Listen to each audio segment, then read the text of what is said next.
In the spring of 1897, the tiny farming town of Aurora, Texas was quiet, isolated, and struggling to survive. The cotton market had collapsed, the railroad had bypassed the town, and families were leaving one by one. But just before dawn on April 17th, something happened that would keep Aurora's name alive for more than a century.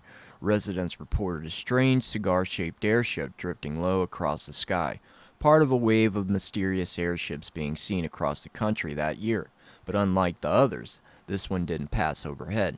It struck Judge Proctor's windmill with a violent explosion that shook the ground and scattered debris across his property. When townspeople rushed to the crash site, they found twisted metal unlike anything they had ever seen, and the body of a small, badly burned occupant. According to the story, it wasn't human. The townspeople gathered what they could, gave the pilot a Christian burial in the Aurora cemetery, and marked the grave with a simple stone.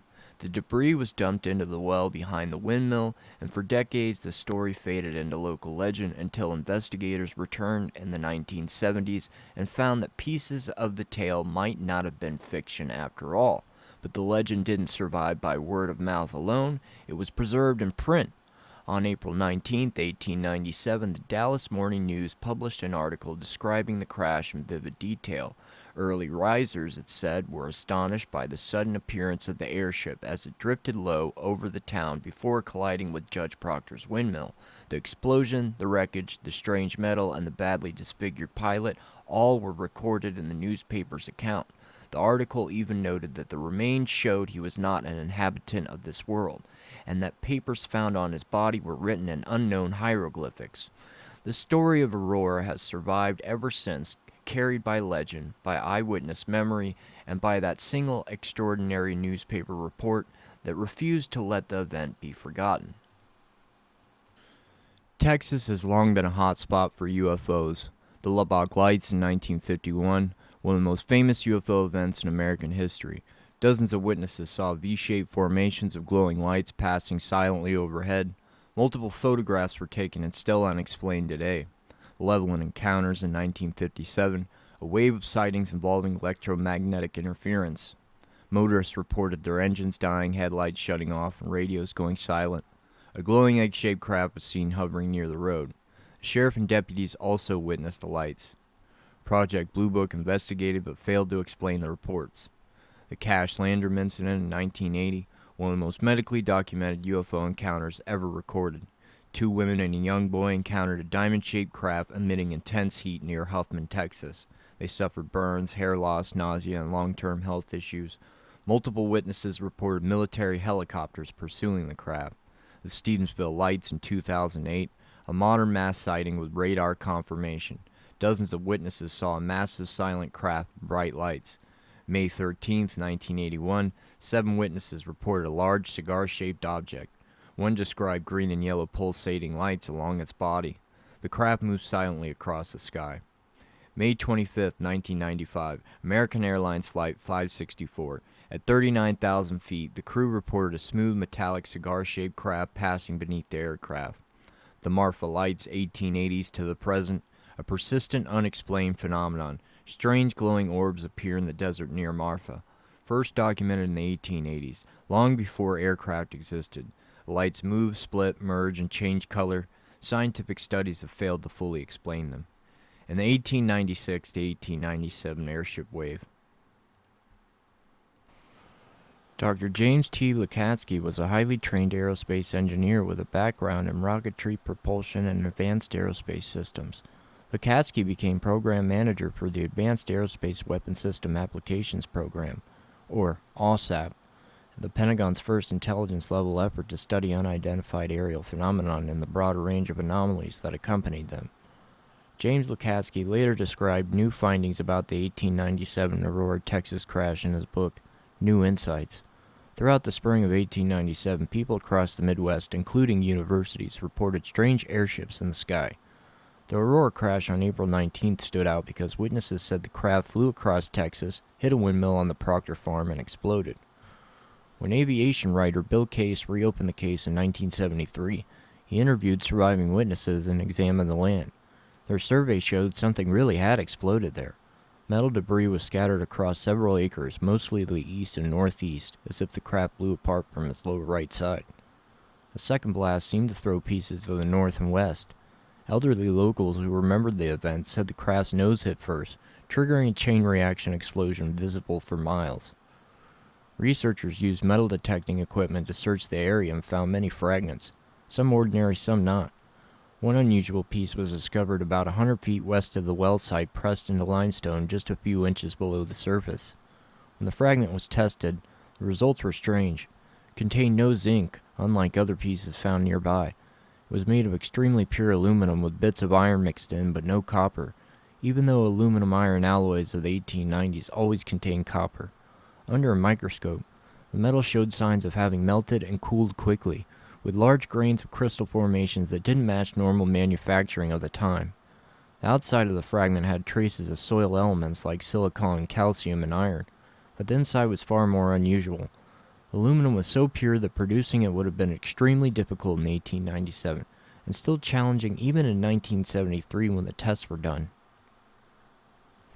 Brawley and Bonnie Oates purchased Judge Proctor's property in 1945 and lived there for many years.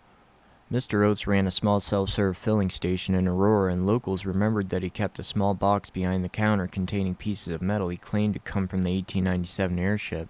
He would often give fragments to neighborhood children who asked about the crash. Brawley died about the time publicity about Aurora broke. Miss Oates said, "I heard the story for years. Adding nothing grew for years in that one spot in the field where the craft was supposed to have crashed." According to long-standing local legend, debris from the 1897 airship was thrown into Judge Proctor's well. Decades later, when the Oates family lived on the property, Bonnie Oates cleared out the well and reportedly kept some of the metal fragments she found inside. The metal proved to be a kind of aluminum, and it was impossible to make aluminum this pure in 1897. It would still be difficult today. Miss Oates believed the well water was radioactive. Years later, Brawley Oates developed severe rheumatoid arthritis, which he attributed to drinking water contaminated by the airship debris. In 1973, another living witness was interviewed named Mary Evans, who was then almost 92 years old. She said, "I was only 15 at the time and had all but forgotten that incident until it appeared in the papers recently. We were living in Aurora at the time, but my mother and father wouldn't let me go with them when they went up to the crash site at Judge Proctor's well. When they returned home, they told me that the airship had exploded and the pilot was torn up and killed in the crash. The men in the town who gathered his remains said he was a small man, and they buried him that same day in the Aurora cemetery. That crash certainly caused a lot of excitement. Many people were frightened. They didn't know what to expect. That was years before we had any regular airplanes or any kinds of airships." Another living witness was Charlie C. Stevens, who was 83 in 1973. Said as a young boy, less than 10 years old, he was with his father putting some cattle out to pasture on the morning of April 19, 1897, when the pair saw a cigar-shaped object with bright light pass overhead. The craft was very low and moved straight ahead toward Aurora, which was about 3 miles to the north. The pair then heard what seemed to be an explosion and a fire that lit up the northern sky for several minutes. "I wanted to go see what had happened," Charlie said, "but my daddy said we had to finish the chores." Stevens said his father rode a horse into town. The next day, returning to the family farm, his dad described a mass of torn metal and burned rubble. He made no mention of the pilot, but the pilot was buried the same day as the crash, so when Stevens' father was in town, the body had already been buried. He declined to talk about anything he had not personally seen. Charlie was known to be a man of his word. Detractors of the story say the crash couldn't have happened because Judge Proctor had no windmill. Charlie Stevens responded to this directly, explaining that it wasn't a windmill at all. It was a wooden windlass built over the well about 18 feet tall, used for hauling up the sump, but it was destroyed. Judge Proctor's property included a windlass derrick, a tall wooden tower used as a support structure for the sump and pump system. It wasn't a traditional windmill with blades, but the derrick itself stood over the well house. When MUFON investigated the site decades later, they located the original footings of the derrick exactly where the old well house had been.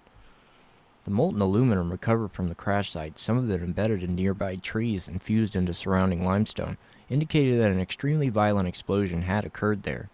In interviews from the 1970s, property owner Brawley Oates explained that he had purchased the land in the late 1930s and that no such explosion had occurred during his ownership of the property. Whatever happened on that property, he insisted, happened long before the 1930s, consistent with the 1897 timeline. The metal itself added another layer of mystery. Other aluminum fragments recovered from the site showed a level of purity and composition that was highly unusual for the 1890s. At that time, aluminum had only been commercially produced for about a decade, and it was so rare and expensive that it was literally worth more than gold, so the chances of someone faking that using aluminum doesn't hold up under scrutiny. After analyzing the fragments, Dr. Tom Gray, physicist of the University of North Texas, stated in a news release that at least one fragment may require more investigation. The piece was determined to contain 90% iron and 25% zinc, with a few trace elements. The most intriguing aspect of the fragment was that although it was made up primarily of iron, it displayed magnetic properties. Former Aurora City Marshal Charles C. Idell later recalled that he and a handful of local officers took turns guarding the cemetery after investigators detected metal beneath the pilot's grave. It wasn't a formal operation, just Idell, the sheriff, and a couple of deputies doing what they could to keep curious trespassers away. But the very first night those informal patrols stopped, a strange headstone disappeared. The metal readings, however, were still present. Early surveys continued to show that something metallic was buried beneath the grave. In 1973, Hayden Hughes, director of the International UFO Bureau, launched a formal effort to have the grave exhumed. Hughes and his team had spent months investigating the site, documenting the metal readings and collecting witness testimony. With the headstone missing and the mystery deepening, Hughes argued that the only way to resolve the case was to open the burial plot.